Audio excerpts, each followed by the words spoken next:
produits dérivés. Évidemment, c'est ce qui fait peur avec des réactions en chaîne possibles. Grégory Volokhin à Wall Street.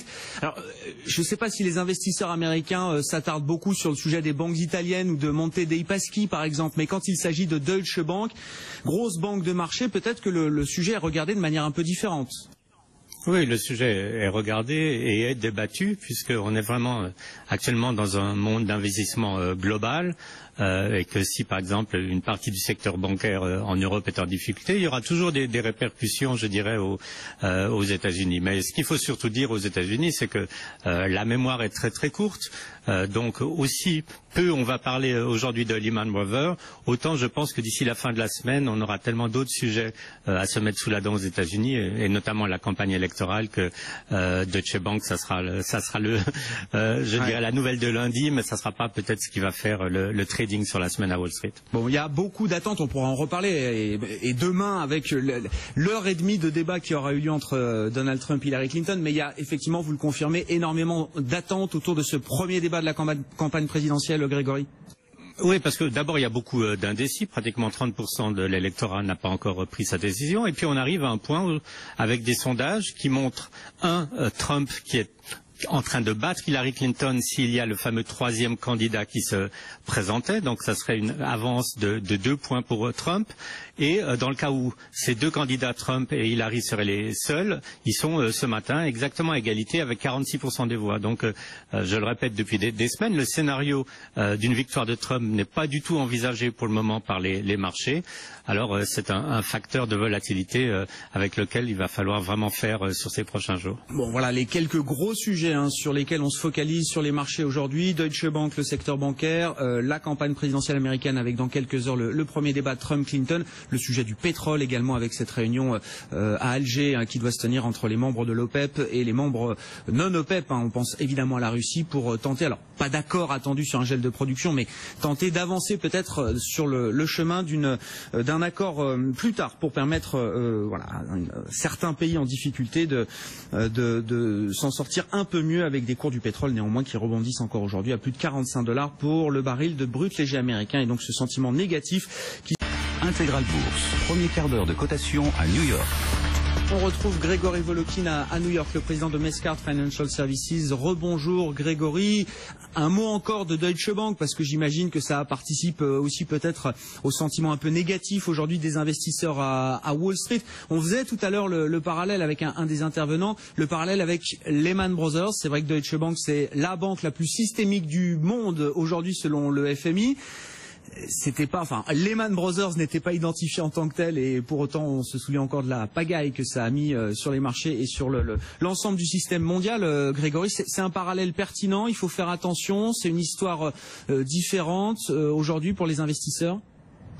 Écoutez, si on écoute et si on croit ce que dit Angela Merkel, il faut surtout pas faire de parallèle, parce que souvenez-vous que Lehman Brothers était en gros la seule banque américaine qui n'avait pas été sauvée par la Réserve fédérale et le département du Trésor américain. Et en fait, c'est parce qu'on avait laissé tomber Lehman Brothers que toute la crise qu'on a connue dans le système financier international avait commencé en 2008. Donc, je dirais le parallèle est tout à fait bon, sauf que malgré les déclarations d'Angela Merkel, c'est clair que le gouvernement allemand ne laissera jamais tomber Deutsche Bank. C'est pratiquement, si le gouvernement allemand laissait tomber Deutsche Bank, c'est comme s'il fermait carrément boutique. Donc, je ne vois pas le risque. Mais je reviendrai vraiment, parce que j'ai beaucoup apprécié sur ce que disait votre dernier interlocuteur. C'était vraiment le parler vrai.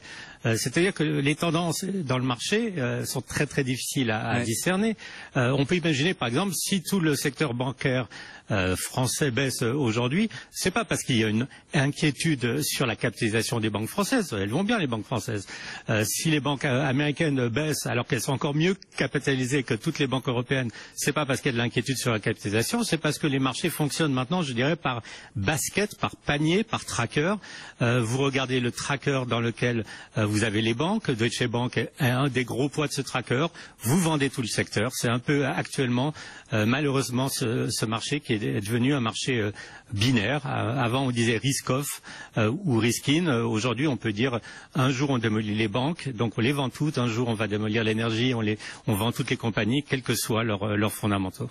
Il n'y a pas de discrimination, effectivement, et c'est l'ensemble du secteur bancaire, au-delà de Deutsche Bank en Europe, qui est vendu cet après-midi. Grégory, il y a quand même quelques mouvements là du côté de certaines entreprises dans le secteur de la chimie. On a une entreprise américaine qui est rachetée, et puis on en parlait déjà vendredi avec vous, mais cette fois l'accord a été signé entre deux des plus importantes bourses mondiales, deux des plus importants opérateurs boursiers mondiaux, la bourse de Chicago qui rachète une plateforme alternative. Oui, et c'est deux deals totalement différents. Dans le cas de Lanxess qui rachète Chemtura, on peut dire que pour rentrer sur le marché des produits chimiques additifs aux États-Unis, il faut être très gros parce que vous avez face à vous Lubrizol, par exemple, la compagnie qui appartient à Berkshire Hathaway, qui sont très très importants dans ce secteur. Donc il faut une certaine consolidation. Et n'oubliez pas que le secteur de la chimie a vu une énorme consolidation cette année. Il y a eu pour 190 milliards de deals.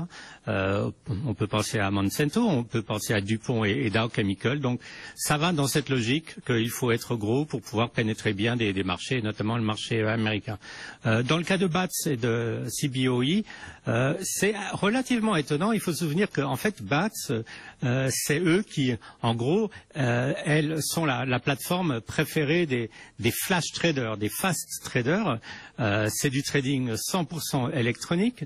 Ils s'étaient introduits en bourse il y a une année. Ils avaient essayé de s'introduire en bourse il y a 2 ans et ça avait été absolument catastrophique. Puisque tous les circuits avaient sauté à cause de leur introduction en bourse et ils avaient dû, c'est vrai, repousser leur introduction de pratiquement une année. Alors pourquoi CBOE rachète BATS? On peut dire c'est parce que CBOE, c'est encore la bourse de Chicago sur les options, une bourse, je dirais, vieux jeu. En gros, leurs principaux contrats, qui sont les contrats sur le S&P, donc le S&P 500 et ses dérivés, c'est des contrats qui s'échangent à la criée. Et c'est quelque chose qui est devenu quand même relativement rare. Ce que les analystes disent, c'est que pratiquement la seule logique entre ces deux compagnies pour être ensemble, c'est pas une logique de produit, mais c'est une logique de technologie qui va permettre à CBOE d'acquérir la technologie qui est sûrement la plus avancée et la plus poussée au niveau du trading, qui est celle de BATS.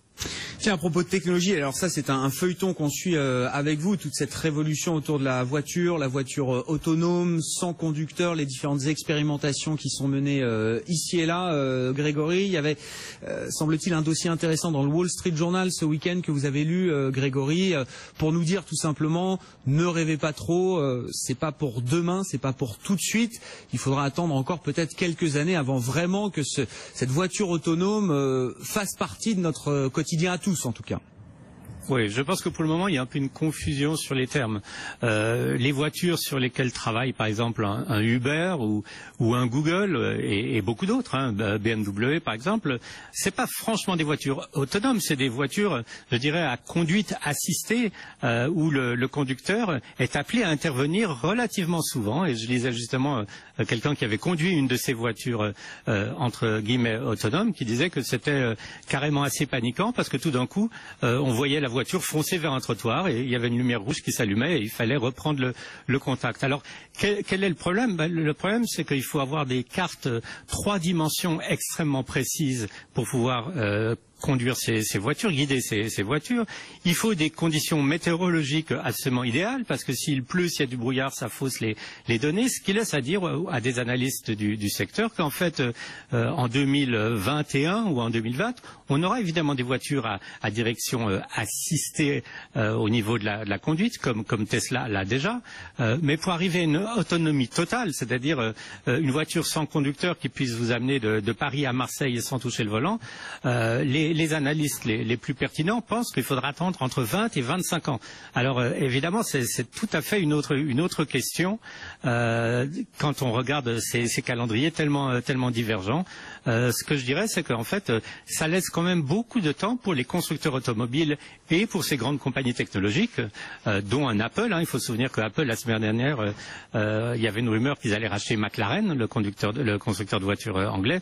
Ça va laisser beaucoup de temps aussi bien aux compagnies technologiques que aux compagnies automobiles même pour arriver à avoir un produit parfait, un produit fini. Donc je dirais il y a peut-être un tout petit peu trop d'excitation, en tout cas à court terme, sur l'autonomie de ces voitures qui ne sont vraiment pour le moment pas autonomes. Oui, c'est ça, vous faites bien distinguer et de préciser, voilà, il y a l'assistance et puis l'assistance intelligente à la conduite et puis la véritable voiture autonome. Et là, pour le coup, la ligne d'arrivée est peut-être un peu plus loin que ce qu'on veut bien croire aujourd'hui. Merci beaucoup, Grégory Volokin, président de Mescard Financial Services à New York. On suivra la politique avec vous, bien sûr, et le résultat du premier débat qui va se tenir ce soir entre Donald Trump et Hillary Clinton.